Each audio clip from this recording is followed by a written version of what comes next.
Bienvenue dans le billet d'esprit d'audace, le média digital dédié à la croissance des PME et des ETI.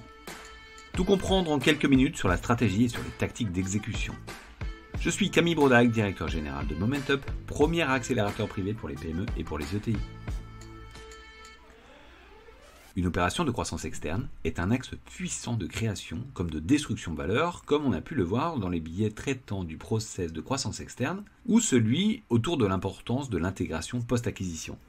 Mais en amont de l'intégration, même très en amont, lorsqu'on décide de se lancer dans une opération de croissance externe, il faut être sûr de la pertinence de la tactique. Car, rappelons-le, la croissance externe est une tactique d'exécution, non une fin en soi.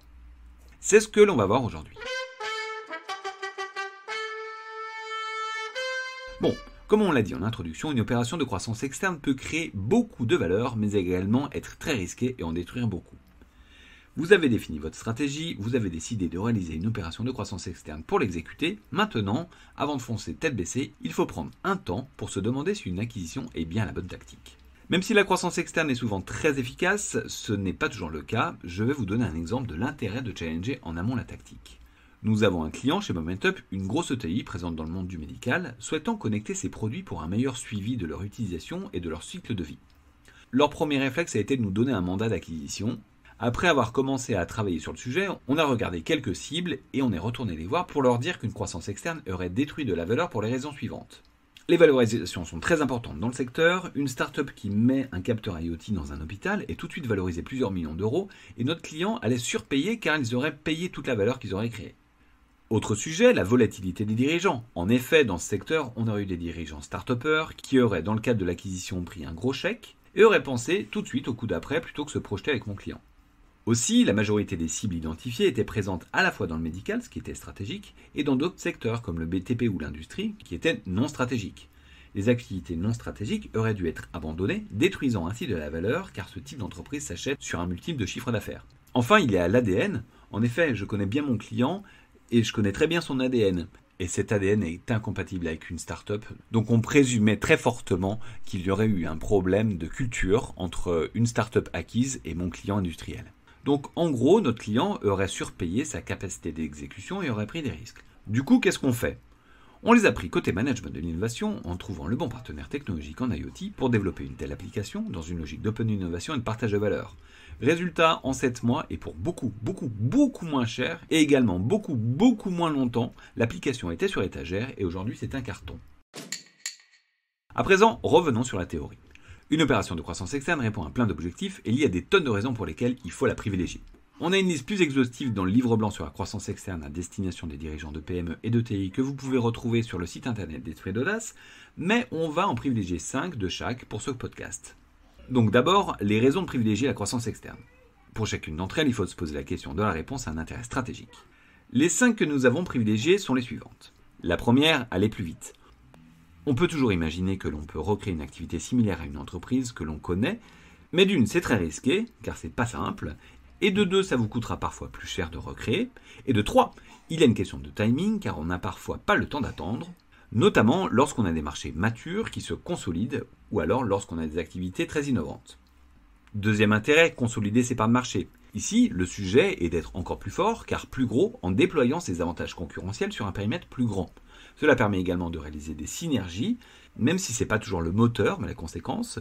Ce sujet est à prendre en considération pour avoir notamment des synergies coûts, logistique, production, etc.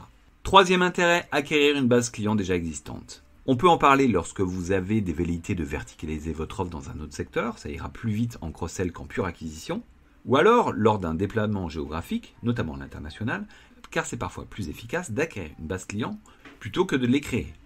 Quatrième intérêt, acquérir une équipe opérationnelle. En période de tension de recrutement ou alors lorsqu'on cherche des expertises spécifiques, la valeur de l'équipe est parfois plus importante que la valeur que l'on peut imaginer en regardant les fondamentaux économiques de l'entreprise. Cinquième intérêt, acquérir une technologie ou un savoir-faire particulier. C'est un peu évident, notamment dans les logiques de diversification ou de complément d'offres. Ah zut, j'en ai une sixième, j'avais dit 5. Bon, sixième, diversifier ou régénérer son portefeuille d'activités. Pour dérisquer ou aller plus vite vers une diversification, rien de tel qu'acquérir une entreprise déjà installée et opérationnelle. Parfois, le métier dans lequel on est devient compliqué et il est nécessaire d'en changer. On peut prendre l'exemple du groupe Gorgé qui, à force de croissance externe, s'est mué d'un spécialiste de la robotique industrielle à un spécialiste des technologies de pointe, notamment en robotique mobile.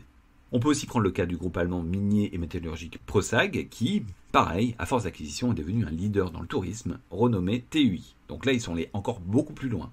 Bon, j'ai un 7e intérêt aussi. Bon, c'est un petit peu moins courant, mais disons que c'est une ouverture. Annihiler un futur concurrent. Là, ça peut être un petit peu sale, mais cet intérêt existe. J'ai 2 exemples qui me viennent en tête. Le premier avec Google qui a racheté Waze car il concurrençait de plus en plus Google Maps.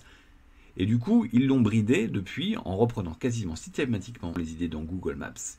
L'autre exemple est celui d'un copain entrepreneur qui avait développé une start-up technologique dont la technologie allait mettre à mal celle du leader américain. Ce dernier a acquis sa société au prix fort, l'a fait mourir et a mis mon copain sous cloche en tant que salarié pendant 3 ans avec une clause de non-concurrence. On appelle ça des killer acquisitions. À présent, passons aux 5 raisons, et on s'y tiendra, promis, pour lesquelles ne pas faire une acquisition. Donc autant pour les points précédents, on était plutôt au niveau strat, là on est plutôt au niveau de l'exécution. La première, faire comme la concurrence. En effet, une acquisition doit être guidée par la stratégie.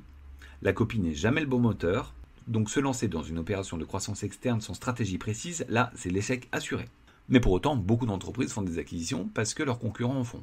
La deuxième, la confiance excessive donnée aux experts. Même si les experts et conseils qui vous entourent sont probablement très compétents, les conseilleurs ne sont jamais les payeurs, donc prenez les conseils de vos conseils avec recul. Je dis ça en tant que conseil moi-même en stratégie et en croissance externe. Troisième raison, attendre une cible qui n'existe pas.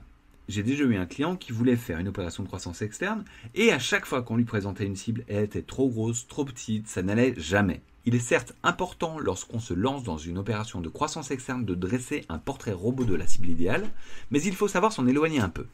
4. Le manque d'humilité. Comme en amour, chaque opération de croissance externe est différente, même si des similitudes peuvent se voir. Il faut les prendre chacune comme étant uniques et faire systématiquement du sur-mesure.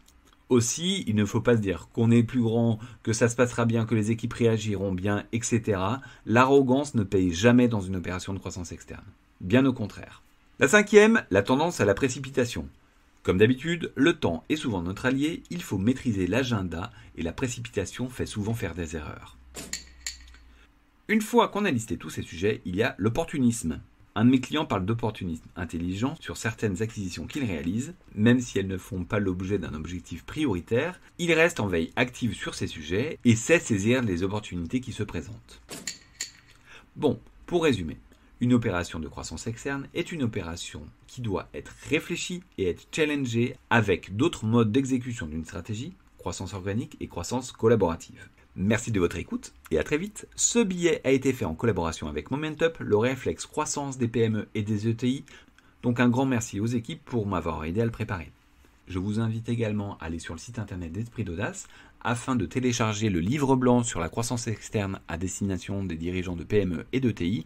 Vous trouverez ainsi un guide pratique pour vous accompagner pas à pas sur vos opérations de croissance externe. Et si vous souhaitez parler de vos opérations de croissance externe et même être accompagné dans l'exécution, n'hésitez pas à me contacter afin qu'on puisse prendre quelques minutes pour en parler. Ce billet est disponible sur toutes les plateformes de podcast et relayé sur les réseaux sociaux, notamment LinkedIn, s'il vous a plu. N'hésitez pas à vous abonner, le noter sur les différentes plateformes de diffusion, en parler autour de vous et nous laisser des messages et suggestions. À la semaine prochaine!